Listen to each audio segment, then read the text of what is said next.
Alright. Hey, what's up, guys? It's Denny back. Yeah, I took a hiatus for a while. Had some things to do, get some stuff done, a little drama in my life, you know how it goes. So I'm back on the builds again. For all you fans out there, thanks for supporting me. Thanks for all the questions. Some I didn't get to answer, some I did. But we'll get back on things here and straighten things out, and I appreciate my fan base, and that's all I can say about that. You guys stand behind me, and this is cool. So today's video is going to be on the new hgp407. Everybody has probably heard about this truck. I've seen a lot of running videos out there. So I thought I would take the time to go down through the evolution of the Hilux truck. It all began back in 1981. Everybody knows that, with the, the little Hilux step side. This is the step side body they had with the, all the electronics underneath it. Small wheels, lockout hubs. It was the first introductory to that, and then shortly after that, the bruiser came out. But there was a blazer in between there. So we're sticking with the Hilux bruiser. So now, this here is my original release bruiser from the day.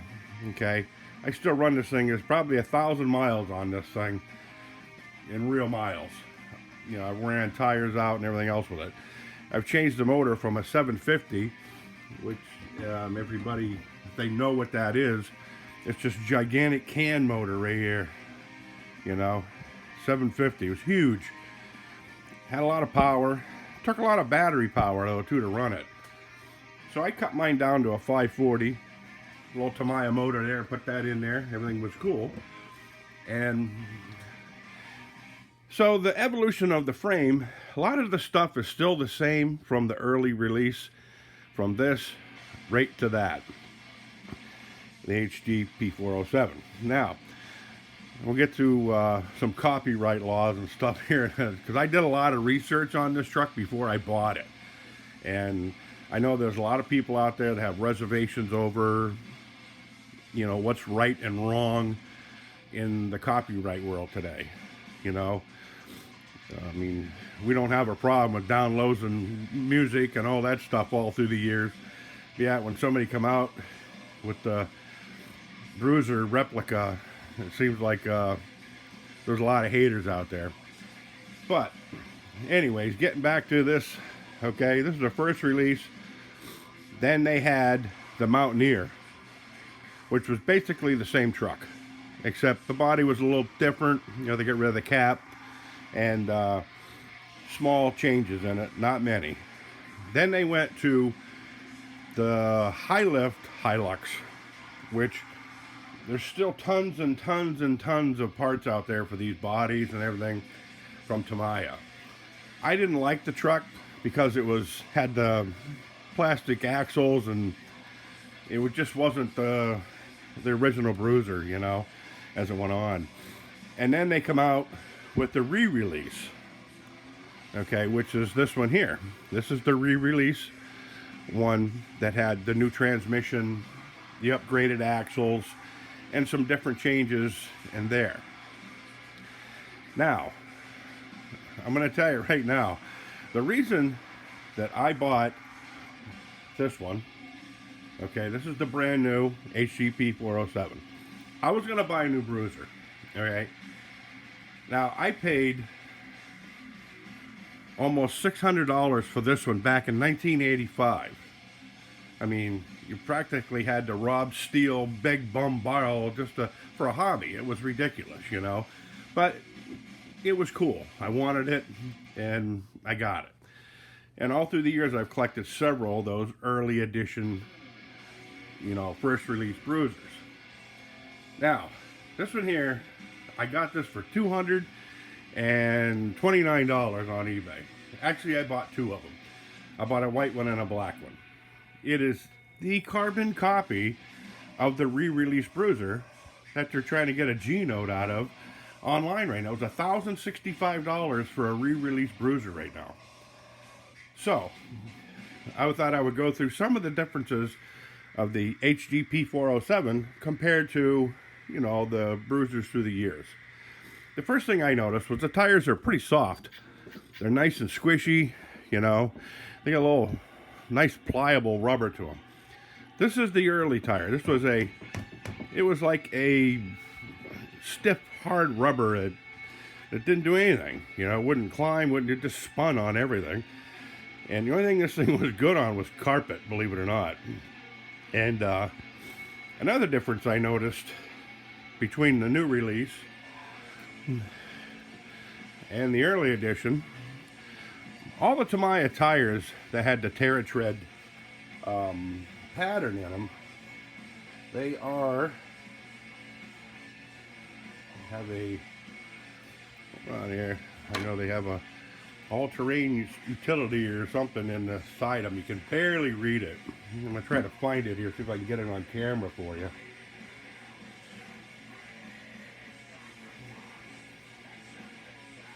All-terrain, let me find it here.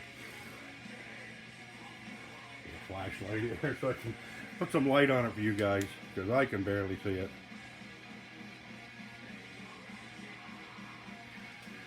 Okay, I'm going to try to bring this up here.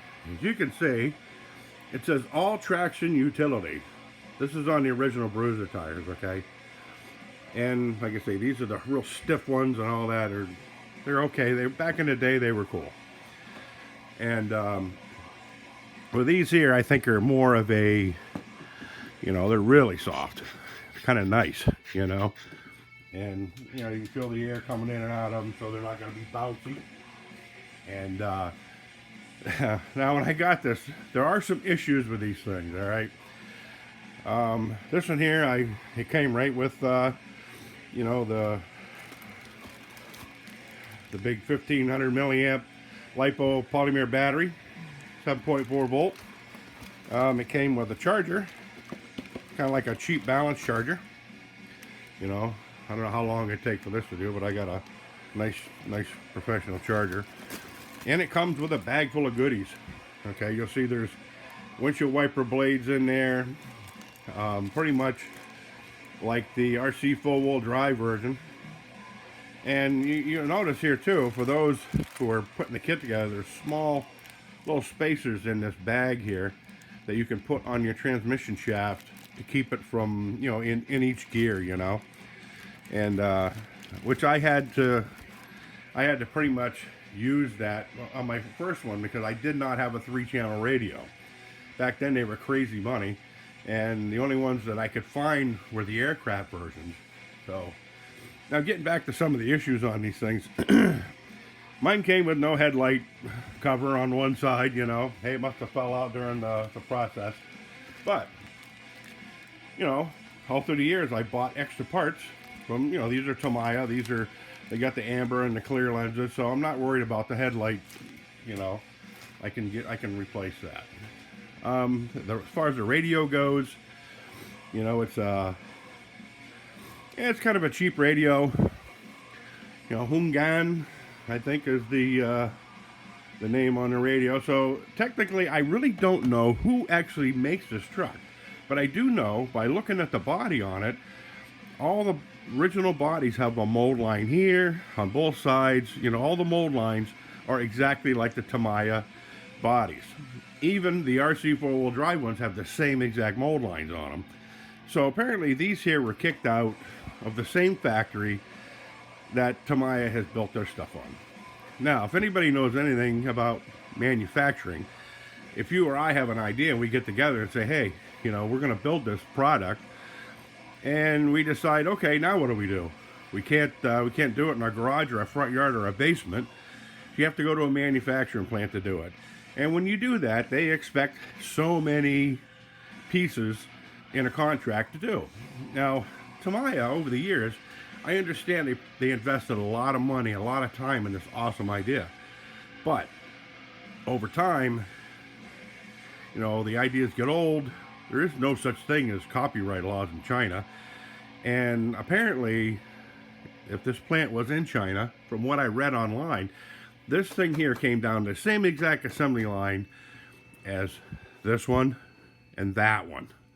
So they're all the same. They're just different names on them. Now, if anybody knows anything about the world today, there's always some kind of a copy of something. And for instance, on my original bruiser, I busted the windshield on the thing, right? Guess what? I got online and there's a guy that reproduces them. The reproduction world right now is taking over a lot of things, and that's why these things are still around, which is great for guys like me who have all the original stuff. And I got tons of parts for this other stuff. And I can take this out and I can hammer on it and do whatever I want to do without worrying about $1,000 loss and down the drain, you know. So, see, I bought a black one too. Now this one came with some issues too, because when I went to unpin the back over here, the studs had pulled out of the brace in the back. So the black body's pretty cool, you know, and I couldn't figure out which one to get because they were all scattered different prices online. And I noticed at first, when these things first hit the market, the black ones were like 10 bucks more than the white ones. So I'm thinking to myself, okay, you know, I wanted a black one. But then again, you know, I'll take what I can get. And there's just tons of them out there for now. So, long story short, I ended up buying two of them because they were, you know, good price and everything, and the guy had both colors in stock. So I figured I'd leave the black one in the box, and I'll pass it off down to my kid. Whether he knows what to do with it, I don't know. So, now another thing too I noticed about this here is there's no Toyota emblem in the grill. None. Okay. And on the side, well, you can see here, there's a... Now this here is actually, talk about reproduction stuff. I made this grill myself. Okay. You see it's got the Toyota embossed in it and all that stuff. This is from the original bruiser. As you can see on the back, it's a little rough casted there, see? The holes ain't drilled for the bracket to hold it on, and the bottom down here should have these little fingers that hold it to the body, and they didn't come out very well either, because casting things isn't easy. So, but see, I was so desperate for a grill for mine because I busted it. So I took an original that I had, glued it together, and made a mold from it. Now, getting back to this, you notice this here is exactly like a RC four-wheel drive version. You know, it's got the embossed mount on the top there, so you know you can put your metal emblems on there if you want, and all that stuff. And other than that, like I say, it runs very smooth. There's a million videos out there of these things running, and you know they're pretty cool. It's very stable. You know, I just kind of toyed around with it here in the house and all that stuff. And like I say, I think the tires are going to be a big upgrade for this thing. And I will lock the differentials in it. And it's as quiet as a mouse. It's very quiet, and which is really cool. And especially in my neighborhood. You know, anytime some oddball noise comes out, I got an audience out front of my house. So anyways, I ordered, I can't remember the name,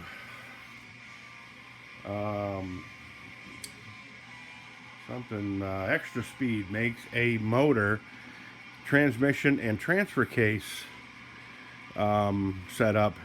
It kind of looks like the LS1 motor version. It's not the small block Chevy. This is an RC four-wheel drive one here, and it fit, like I say, it fit right in a bruiser frame.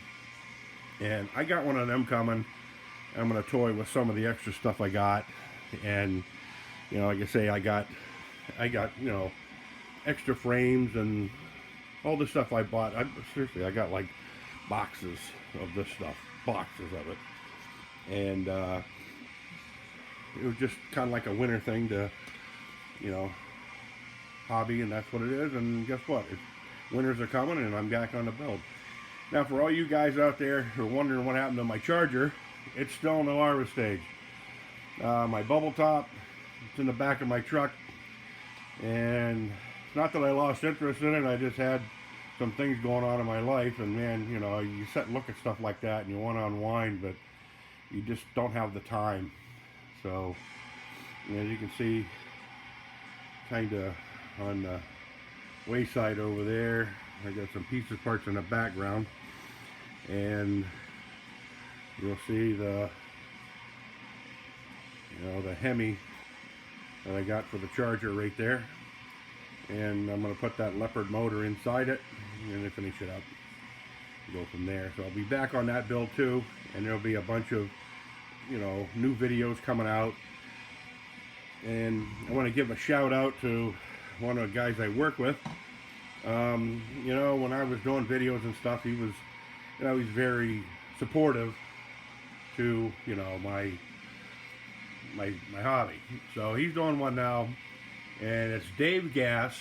Okay, he does guns and all that stuff, and kind of does a story about his everyday life. So I think I'd throw a shout out for that, and I'm gonna throw a shout out for a lot of people that, if you read down through the comments on my page, I don't have the names in front of me, but everybody who's subscribed to me has got some really cool hobby going on. So if you just get down through the comments on my page and just click on them and just see what they're doing. I mean, there's one kid out there building a half-scale Charger, which is really cool, and I got to get back to him because he asked me questions, I think twice now, on disc brakes, and I haven't got to that yet. But anyways, like I say, this is the hgp407 debut from Double Deuce, and we'll just go from there. Don't be afraid to buy it, because you can afford it now. I mean, that's what it's for. And now this is the hobby. They brought the bruiser finally from the super collectible, don't get it dirty, I'm still making payments on it 5 years later, to I can go out and run it and enjoy it, and I can upgrade it and hack it up and do whatever I want to, because now they're down to affordable levels. So, which I'm kind of glad to see that in a way, because the collector's world, they get lost in themselves is what they do. And as an example, growing up as a kid, yeah, I was the mullet guy. When everybody was getting rid of those high-performance muscle cars back in the day, I was a big Chevy fan. I would go to the back lots of the dealerships, because anything that had a 4-speed in it, and a big block Chevy or a high-performance engine, they couldn't sell the thing. They couldn't sell them when they were new, and they put them on the bone lot. I would go buy them and fix them up, and that was always my hobby. And like Camaros and Chevelles and all that. And now it's gotten to the point where, hey, if you want a SS454 Chevelle, the big gun, it's going to cost you $100 grand. I mean, like, come on. I mean, it's as cool, I know, as a piece of history, and it kind of ruins it for the little guy. The little guy can't go out and afford even $25,000 for a muscle car, because it's a toy, and you can't drive it every day. It's just like this stuff here. You can't drive this stuff every day. There's our days you can do it.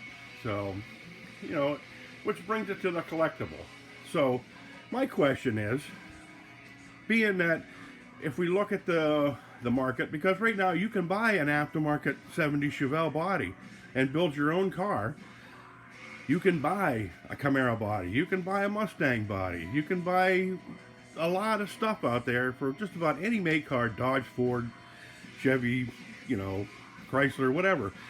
And the original stuff is, I think, going to be worth the money, because anybody can go out and buy an aftermarket thing and enjoy it and drive it. Personally, I have 2 Camaros. One was owned by Chevrolet. It's a convertible, and it's got some crazy big block Chevrolet motor with aluminum heads back from the factory. Do I want to go out and drive that thing on a daily basis? I used to, but not anymore. I'm afraid something's going to happen to it. So, hey, you know what? I got a 69 Z28, same dilemma. Now, I can go out and buy an aftermarket body and build my own Camaro and use it as an everyday driver. I can upgrade it just like we can do these things. We can get rid of that old dinosaur technology, like this brushed motor with the old, brass and pot metal transmission, and bring it up to something newer, to brushless LiPo batteries, and that's the evolution of just about everything. So, like I say, I think the old stuff right now is going to be worth some money, and I think the hgp407 just separated the lines. Now we can use those parts because they're on the same assembly line as to restore an old bruiser. So, but there's plenty of parts out there to build one of these. I can build this truck online today a lot cheaper than I paid for the truck. So, because you can buy all kinds of used parts and everything out there. So anywho, like I say, figured I'd get back into it. Thanks for supporting me while I was out and doing my thing. So, like I say, like, share, subscribe if you want. And you guys have a great one, and I'll be back again. Adios.